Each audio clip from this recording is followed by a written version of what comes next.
వరంగల్ 39వ డివిజన్లో BJP party మండల అధ్యక్షుడు బోరిగం నాగరాజు ఆధ్వర్యంలో ప్రధానమంత్రి మోదీ విజయ సంకల్ప సభ.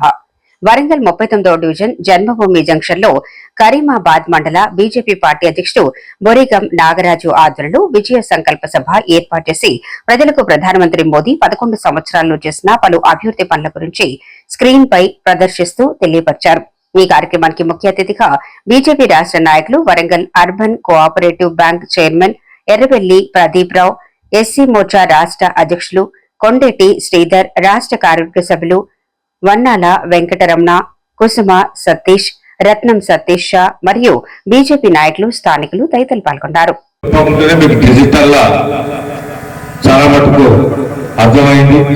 అదేవిధంగా కొన్ని ప్రాంతీయాలలో మన ప్రాంతంలో కూడా ఆయన డెవలప్ కూడా చాలా మటుకు చెప్పడం జరిగింది. సతీష్ గారు కూడా ఇంకోటి చెప్పిండు, మన భారతీయ జనతా పార్టీ కుటుంబానికి సంబంధించిన వ్యక్తి కాదు, వ్యక్తులకు సంబంధించింది కాదు. నరేంద్ర మోడీ ఎక్కడో ఛాయా మీటోళ్ళు, ఆయన భారతదేశ ప్రధాని చేసిందంటే మన పార్టీ సిద్ధాంతం, మన పార్టీకి ఉన్న క్రమశిక్షణ. అది ఎవరు, ఎందుకంటే ఇప్పుడు కాంగ్రెస్ గెలిపి ఎవరైతారు, రాహుల్ గాంధీ అవుతారని కళ్ళ మూసుకొని చెప్పొచ్చు. కానీ భారతీయ జనతా పార్టీలో ఎప్పుడు ఎవరకు నాయకత్వం వస్తుంది, ఎవరికి స్కిల్స్ ఉన్నాయి, దాన్ని బట్టే పార్టీలో మనకు స్థానాలు ఉంటాయి తప్ప కుటుంబ వ్యవస్థ మీద నమ్మి రాజకీయాలలో భారతీయ జనతా పార్టీలో ఉండే వాళ్ళ పిల్లలే ఎంపీలు, వాళ్ళ పిల్లలే రేపు రాబోయే తరానికి నాయకులు అనేది మన భారతీయ జనతా పార్టీలో ఉండదు. ఇది పార్టీ సిద్ధాంతాల మీద నడిచే పార్టీ.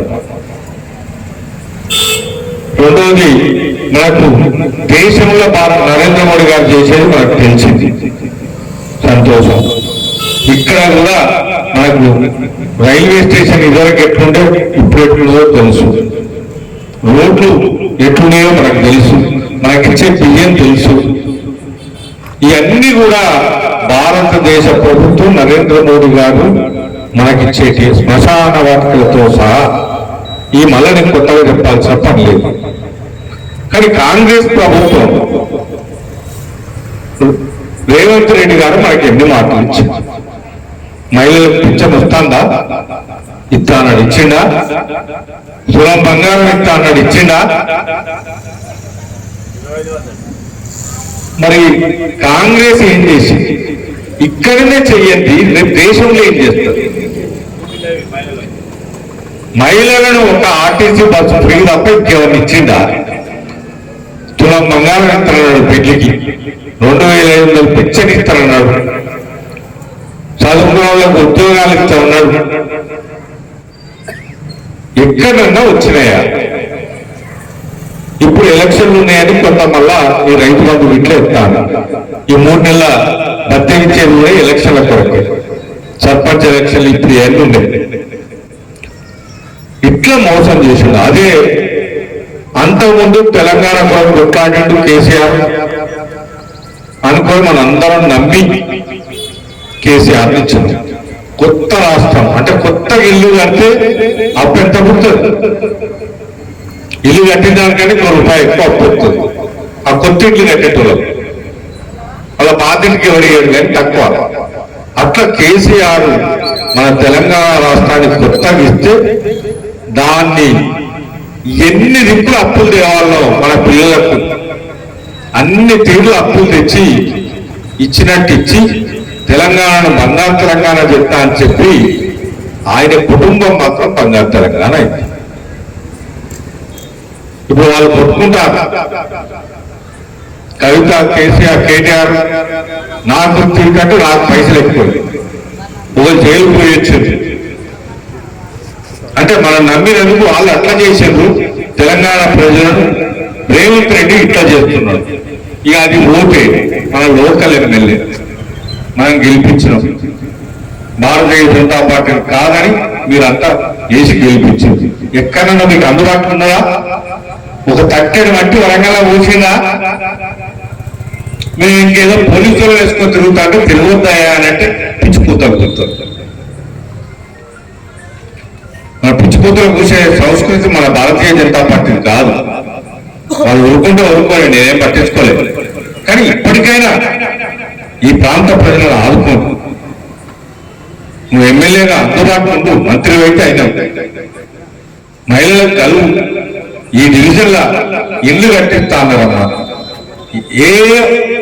ఎవరి ఇల్లు కట్టకుండా కట్టిస్తా అన్నారు. మండలానికి ఏమైనా కట్టించిందా?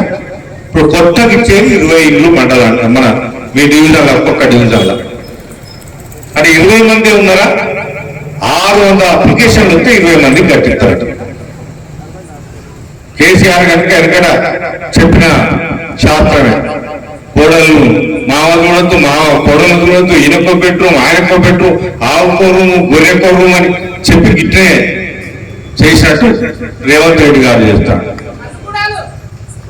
కలుగుడాలని ఇక్కడ అందరికి కట్టిస్తా అని చెప్పింది. ఆయన అయిపోయింది చరిత్ర.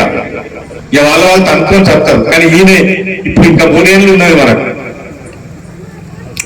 వీళ్ళు పిచ్చి కూతలు మాడి ఏదనంటే బీసీ కార్డు అంటారు. ఎక్కువ మంది బీసీలతో కాలు మొక్కించుకున్నది ఎవరమ్మా? అంతకుముందు కొడమర్లు వాళ్ళ కులపులను ముడిచిపెట్టకుండా కాలు మొక్కించుకున్నారు.